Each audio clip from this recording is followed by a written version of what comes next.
Hello guys, hii ni S-Pixels tena na leo tunaendelea na tutorial zetu ikiwa ni tutorial ya 4 na kukumbusha kama bado hujaangalia zile 3 zilizopita, nimeweka link kwenye description, hakikisha unafuatilia ili twende sambamba pamoja. Leo tutaenda kuangalia tool kadhaa ambazo ni mwendelezo wa tools ambazo tunaendelea nazo. Tutaangalia eyedrop, tutaangalia brush tool, tutaangalia eraser tool na spot healing. So nikusii ufuatilie video hii mwanzo hadi mwisho. So kama ni mara yako ya kwanza kuja katika channel hii, naomba usubscribe, like, share na pia comment, then tutanibia sana. Karibu tena katika tutorial ya 4 ikiwa ni mwendelezo wa tutorial zetu za kujifunza Photoshop. Leo tutaenda kuangalia tools kadhaa ikiwemo eyedropper tool, tutafanya brush tool, tutafanya eraser tool na spot healing.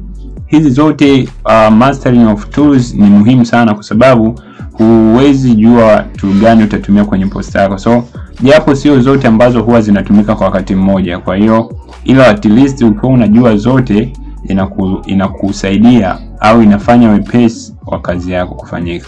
Sasa leo tutaenda kuanza na eyedropper tool.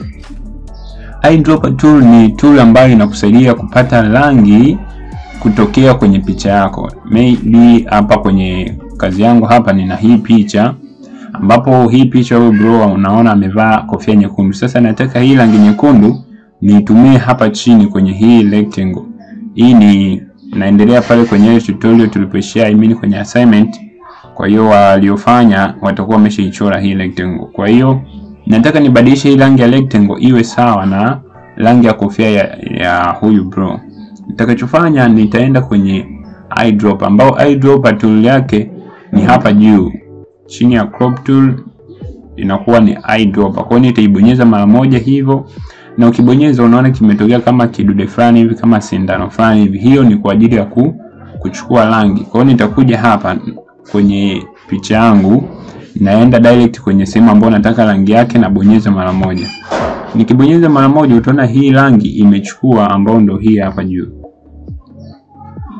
Na huku juu itaonyesha ni rangi hiyo hapo. Sasa nataka ni hii rangi niliyochukua niende nikaipake hapa kwenye hii rectangle yangu hapa chini. Na nimepokea changamoto moja ya watu wengine, unakuta anasema layers zake hazioni. Ni kwamba inaonekana kama hivi. Layers unazipata hapa chini. Hapa chini unaona imeandikwa layers. Kwa hiyo nikibonyeza hivi mara moja zitakuja kutokea hizi layers ambazo niko nazo hadi sasa hivi. Kwa hiyo layers zangu ndo hizi hapa. Kwa hiyo mimi nataka nipake hii rangi nyekundu niliyochukua kwa hii kofia, nipake hapa chini. Ambapo kitu nitakachokifanya nitakuja kwenye move tool.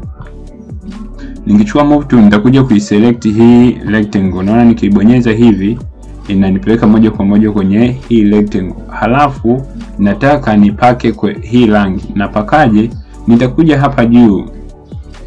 Unaweza kupata sehemu mbili. Kuna hii sehemu ya juu hapa chini, ukishusha hii kuna hii appearance kwamba hii ni fill, hii ni stroke. Naweza nikabadilisha hapa kwenye fill nikaweka rangi nyekundu, au njia nyingine rahisi nitakuja hapa juu kwenye swash. Hapa unaona kuna color, kuna swash. Kwa hiyo nitakuja hapa kwenye swashes.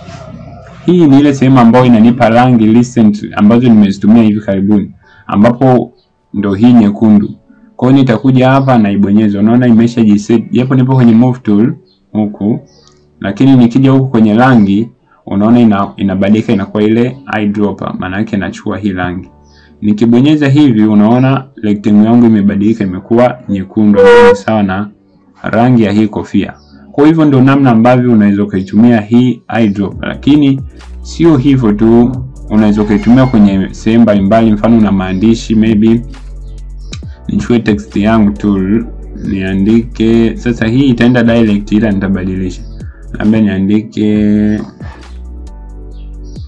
tuandike bei. Nikiandika hivyo sasa nataka nielezee kitu kingine hapa, ambapo ni namna ya kukuza au kupunguza size ya maneno. Mwanzoni tuliona ni hapa, unaweza ukatumia hapo ukaandika namba yako ambayo unaitaka then inabadilika. Sasa njia nyingine ni shortcut. Utakuja huku hivi sehemu ya edit, utashuka hapa chini hapa kwenye free transform, au unaweza kubonyeza hii Control T.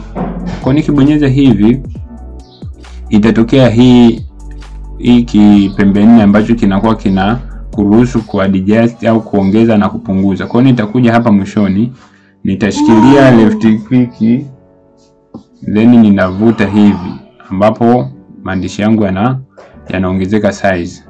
Kwa hivyo ndio namna nyingine ambayo unaweza ukaongeza size. Kwa hiyo naweza nikavuta hivi nikaweka size yangu ikawa kubwa kidogo, then hapa juu nitaweka tiki.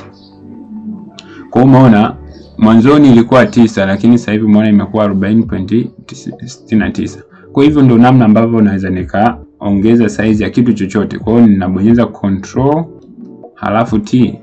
Nikibonyeza control T itatokea hii ya kukuzia ambayo wanaita ni free transform. Aidha kama napunguza au naongeza itakuwa ni uamuzi wangu kulingana na kitu ambacho natengeneza. Then nikimaliza hapo, hiyo ilikuwa ni eyedrop. Maybe nataka nibadilishe rangi ya haya maandishi, nataka niweke hii nyekundu iliyokolea sana. Kwa hiyo nitakuja kwenye eyedropper, then nakuja kuselect hii rangi nyekundu hapa.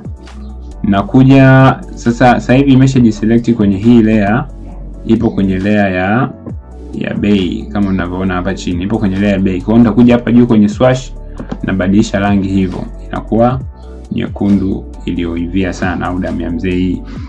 Kwa hiyo baada ya hapo, kitu kingine ambacho tutajifunza leo ni brush tool. Brush tool ni kwa ajili, kama unavyojua brush unakuwa kama unapaka fulani hivi, unapaka rangi.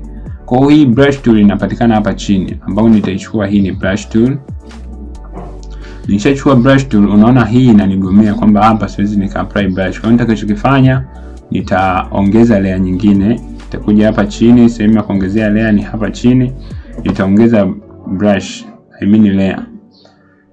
Pia unaweza kukutana na hii changamoto. Maybe mfano nimeweka brush hapa, brush yangu nataka ionekane vizuri. Unaona hapa imekuwa kama ka pointer fulani hivi. Nikitaka ionekane vizuri, ikiwa hivi maana yake umewasha caps lock. Nikitoa caps lock, unaona brush inakuwa ile ya duara. Kwa hiyo kama ukiwa umechagua brush, mara nyingi ipo kwenye brush, kwenye razor tool na almost vitu vyote. Ukiona na pen tool pia inayo. Ukiona inaonekana hivi, ujue caps lock yako umewasha, kwa utaizima. Ikizimwa hivi, utaona hapa juu kuna size, hapa kuna type ya brush. Kwa hiyo nitakuja kupunguza size hapa. Labda hii ni 200, labda niweke hiyo 88. Ukiangalia okay, sawa. Sasa kitu kingine hapa ninachotaka tuangalie ni hapa kwenye hardness. Unaona mfano hapa hardness yangu ni 0. Hapa hii nitakuja kuongeza opacity. Opacity ni ule muonekano. Kwa nitaweka 100 na flow nitaweka 100. Kumbuka hapa tumetumia hardness ya 0. Nataka tuangalie tofauti kidogo hapa. Nita brush. Jinsi ya kubrush, utashikilia ile left click, halafu una brush kulingana na unavyovitaka. Hii nimeweka nini? Nimeweka hardness ikiwa ni 0. Nitachora tena nikiwa kwenye hardness ya 100. Nitatengeneza layer nyingine, halafu nitachora ikiwa kwenye hardness ya 100. Unaona tofauti yake? Tofauti ni kwamba hii hapa, hii niliyochora ikiwa kwenye hardness ya 100, nitarudi kwenye move tool. Hii ambayo nimechora kwenye hardness ya 100, unaona jinsi ilivyokuwa inaonekana vizuri kabisa, iko sharp. Lakini niliyotumia hii hardness ya 0, unaona huku edge zake hizi zimekuwa kama zina blur fulani hivi, unakuta object haionekani vizuri. Na hii kwenye design hii ndio inapendeza. Hii ndio inapendeza kuliko ukiwa kwenye hardness ya 100. Lakini vyote zitategemea na unafanyia kazi maeneo gani. Kwa hiyo hii brush tool ni kupaint. Kwa hiyo una paint rangi gani? Ni hii rangi ambayo iko hapa. Kwa mfano sasa hivi nikibadilisha rangi, nikija hapo nikibadilisha rangi, labda nichukue kijani let's say. Nikipaka hapa kijani, nitachukua brush yangu. Nikiweka kijani hapa, unaona inapaka kijani. Nitapunguza hardness, niweke 0. Nikipaka kijani, naona inavyokuwa. Kwa hiyo hii inapaka kulingana na zile rangi ambazo rangi ile ambayo umeichagua hapa. itafanya hivyo. Kwa hiyo brush tool sio kazi yake moja kwamba ni kupaka tu hivi, lakini kuna kazi zingine ambazo tunaweza tukaziona kadri tutakavyokuwa tunaendelea. Kwa hizi layers nitazifuta. Hii ilikuwa ni brush tool ambayo tumesema kazi yake ni kubrush, kupaka rangi. Kitu kingine tutaenda kuangalia eraser tool. Eraser tool ni ufutio kama tunavyojua kwamba ni ufutio, tunafuta nini? Nita undo, nirudishe zile brush. Jinsi ya undo ni Control Z.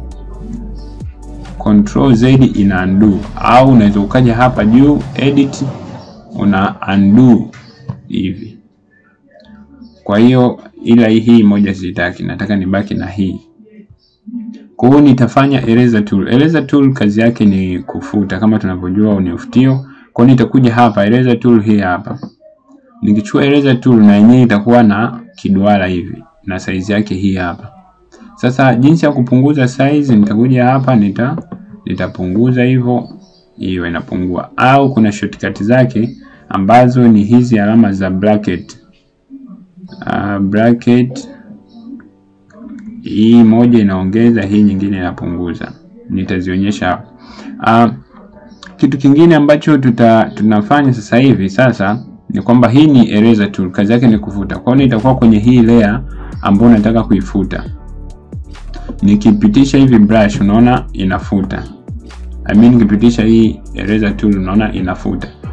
Na inafuta ni kama vile tulivyofanya kwenye brush kwamba hii eraser tool ikiwa kwenye hardness ya 100, ngoja nifute huko, unaona inavyofuta, inafuta kwa kuacha hizi edges zimekuwa sharp, tofauti na huko ambako nilitumia hardness ya 0.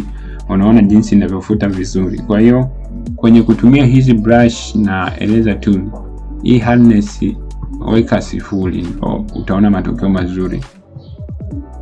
Halafu kitu kingine hapa kwenye eraser tool, mfano haya nije kwenye move tool, ni select haya maandishi. Mfano haya maandishi nikichukua eraser tool siwezi kuyafuta. Kwa nini? Kwa sababu hii layer yake ni layer ya maandishi. Kwa hiyo either nitafuta kwa kutumia text tool, au nitafuta kwa kutumia nini? Au nitafuta kabisa hii layer kwa kudelete. Lakini sasa issue inapokuja ni kwamba mfano hii si eraser tool, nataka nifute ya maandishi. Hapa imeniambia haiwezi kufuta, lakini kilazimisha ifute, nikibonyeza hivi itaniambia kwamba this layer must be rasterized before proceeding. Na its text will no longer be editable. Kwamba nikirasterize hii layer, haya maandishi ya bei siwezi kuyaedit tena. Badala yake nitaandika tena upya. Na hii haishauriwi kwa sababu kwenye kufanya kazi unaweza kuwa unahitaji kubadilisha maandishi yako ikawa changamoto. Kwa hiyo nitakachokifanya hapa, kama umeamua kurasterize utabonyeza okay. Then utaona hii layer ilikuwa ni text hapa, lakini imebadilika imekuwa layer kawaida. Kwa hiyo nikifuta hapa sasa hivi yanafutika.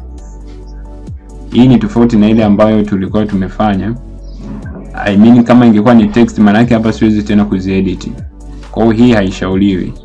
Kwa hiyo layers ambazo zinaweza kuwa kueditika ni zinaweza kufutika na hii eraser tool ni hizi ambazo zimekuwa rasterize.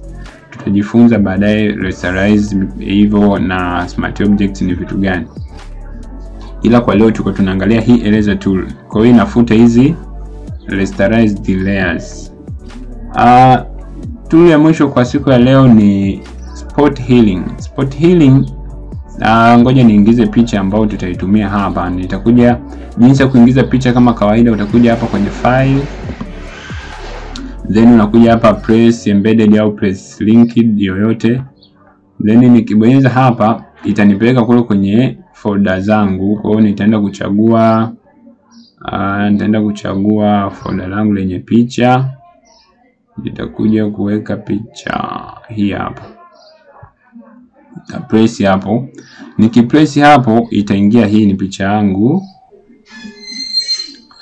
Haya, nikishaweka picha yangu hapa, nitakuja kuaccept kwamba hapa juu nimekubaliana na hiki nilichokiweka, nitaweka tick hapo.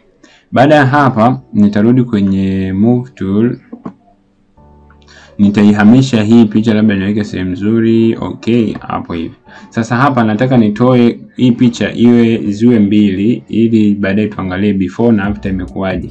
Jinsi ya kutoa kutengeneza picha nyingine kama hii ni nitakopi na kupaste, au njia rahisi shortcut nitabonyeza Control J. Unaona inatengeneza picha nyingine ambayo inafanana na hii.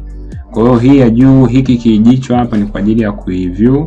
Nitatoa hii moja, maana yake hapa imebaki nyingine kwa chini. Kwa hiyo hii ndio nitaifanyia hii spot healing. Kwa hiyo nitakuja hapa sehemu ya spot healing iko chini ya eyedrop. Nikiselect hivi mara moja, nitakuja hapa kwenye picha yangu. Unaona hii picha yangu, nitakuja kwenye hii layer ya picha. Then nikibonyeza, manake hapa inanikatalia kwamba haiwezi kufanya hiyo spot healing. Kwa hiyo lazima ni rasterize kwanza. Kwa hiyo nitabonyeza mara moja, then nita rasterize hapa. Nisha rasterize, utaona imekuja kama ile alama ya brush. Kwa hiyo jinsi ya kuongeza size, utakuja hapa, utaongeza size kama unataka. Halafu au njia rahisi nyingine ni ya kubonyeza kwenye keyboard yako. Kuna symbol hapa baada ya P, hizi alama za bracket. Hii moja inaongeza size, nyingine inapunguza. Kwa hiyo nitakuja sasa kufanya hiyo healing. Nitakachokuwa nakifanya, nitakuwa nabonyeza hapa kwenye hizi chunusi. Kwa hiyo nitakuwa nabonyeza hapa, nikibonyeza mara moja hivyo inakuwa kama inazifuta fulani hivi. Kwa hiyo usifanye kama unapaka, unakuwa unabonyeza mara moja hivi, unasubiri na inatoa. Kwa nitapaka hivyo.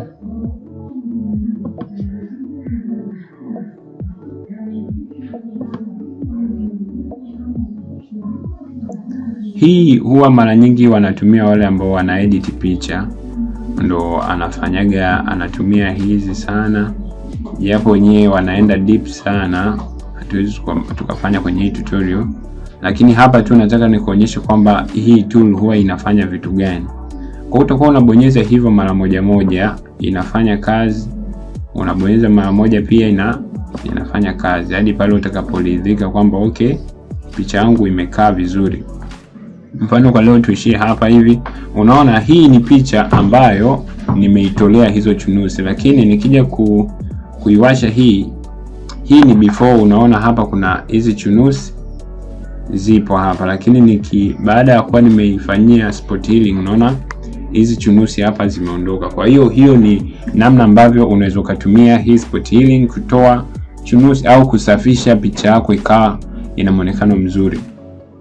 Kwa leo ilikuwa ni hizo tools ambazo tumefanya eyedrop, tumefanya brush, tumefanya eraser na spot healing. Hiyo ilikuwa ni video yetu ya 4, na asante kwa kuwa umetufuatilia mwanzo hadi mwisho, na ninakuomba usubscribe ili uwe wa kwanza kupata notification pale ambapo tunakuwa tuna upload video mpya, na usiache kushare kwa wenzako. Tukutane katika video inayofuata.